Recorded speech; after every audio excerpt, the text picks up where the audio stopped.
journey is different from most because I had to undergo a bone marrow transplant when I was just 6 months old. And now I have pulmonary fibrosis, which is a serious lung disease, and my lung capacity is now only 20%. My name is Aisha Chowdhury, and I'm 17 years old. And today, I'd like to talk about what really matters most to me in life. Now, life can be tough when every single breath you take is a struggle, and the slightest infection causes a serious, life-threatening exacerbation. And the last one for me was in November last year, when I went from being able to walk around freely and go to school to suddenly being bedridden, unable to turn over in bed without getting out of breath. And I must confess that I did wonder if I was going to die. And I would have sleepless nights, just thinking, tossing and turning, with this idea that soon I may be gone. And if that's going to happen, what's the point of anything? I'd think about this for hours and get nowhere. But then it suddenly struck me that I'm not really alone in all of this. Is it not true that not just me, but all of us are going to die one day?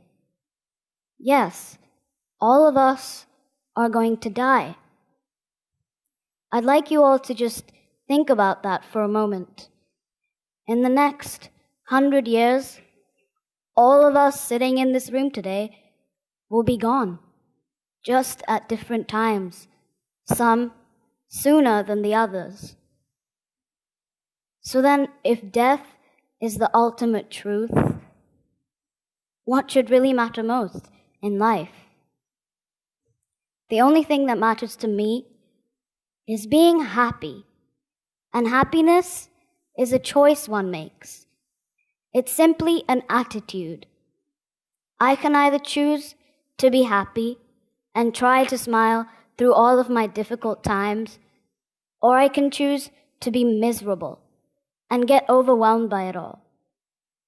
Now, it's not that by being miserable, I'm going to get any better. So I may as well choose to be happy. And if I have to have pulmonary fibrosis, I choose to have a happy pulmonary fibrosis.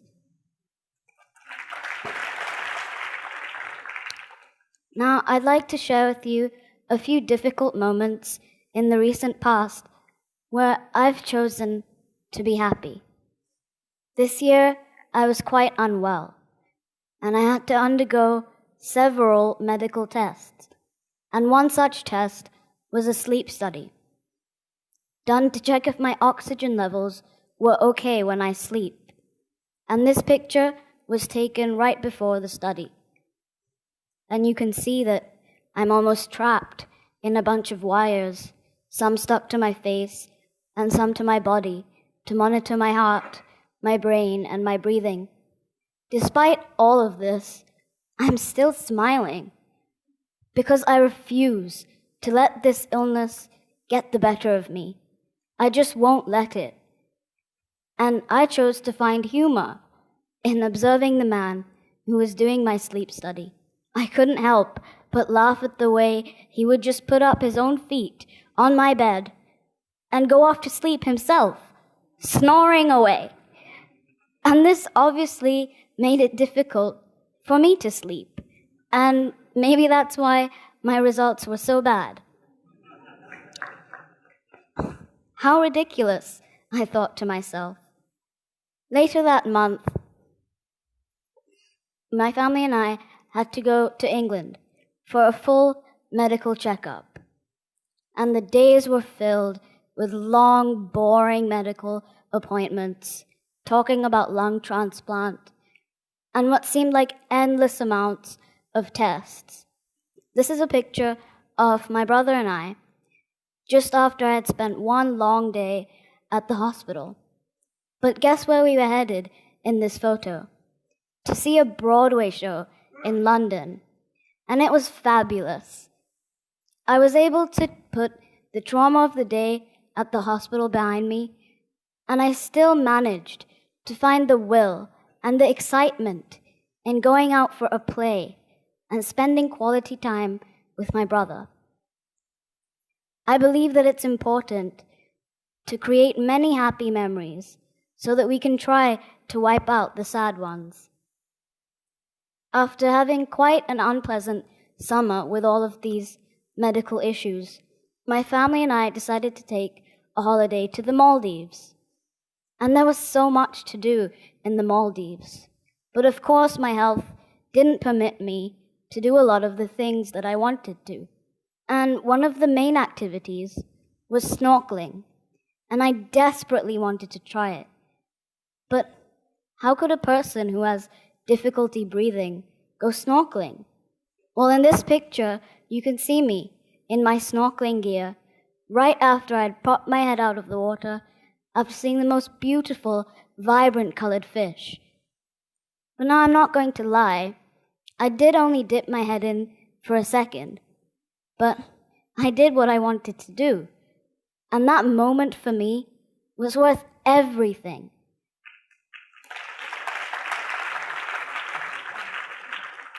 And I felt extreme happiness and was even surprised at myself for doing something that everyone wasn't sure was really possible. So happiness is clearly a choice one can make, no matter what, no matter where. You can find it if you look for it. In fact, Tom Wilson once said, "A smile is happiness that you can find right under your nose." I feel that happiness is also doing what you truly love. And for me, my love is for art, simply because it allows me to express myself in such a beautiful and unique way. As I dip my brush in the vibrant colors of paint and can almost feel the paint being smeared onto the fabric of the canvas, I tend to forget all of my worries and the difficult situation that I'm really in. And art makes me happy because it almost becomes a whole other world where I can escape, at least for a little while. And these days, my most favorite subject to paint is dogs. And now I'd like to introduce you to my own two dogs, Kobe the Labrador and Rolo the Black Pug. You can see who the dominant one is in the relationship. I find it so interesting that even though they can't speak a word, dogs can become the closest thing to your heart, your very best friend and your companion. I love to observe them and try to figure them out, and I can't help but get inspired. Dogs are so similar to humans, yet they carry qualities that we humans struggle to achieve at times. Dogs can find happiness in the smallest of things. Dogs are delighted with a walk, ecstatic with a small treat, and in heaven when you tickle their belly. Now I'd like to share with you a few paintings I've done recently that were inspired by these two guys. The first one is of Kobe, and it's capturing a snapshot of my everyday life, just lying on my bed and watching movies, just as I love to do. The next one, it's inspired by my gorgeous pug, Rolo, and the legendary rock band Guns N' Roses. Now, all of this doesn't mean that life is always one big song and dance. It really isn't. Of course, there are days when I feel extremely down, where I feel like simply curling up into a ball and just giving up. But then the realization that things could always be much, much worse always pushes me to get back up on my feet and put a smile on my face. I could have easily been born into a family that wasn't as loving and caring as my own. So I thank God for the family that I have. And I know for a fact that there are children out there who are much less fortunate than I am. And although I have this disease, I'm still grateful that I can walk around and do what I love to do. So happiness is an attitude. Happiness is doing what you truly love. And I feel that happiness can only come from acceptance. I accept who I am. I accept where I'm at. And I accept the challenges that I'm battling with today.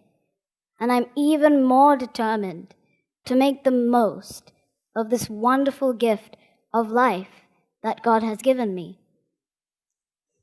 As Anderson once said, enjoy life. There's plenty of time to be dead. So I really hope that all of you enjoy your lives with as much happiness as you can possibly find. Thank you for listening.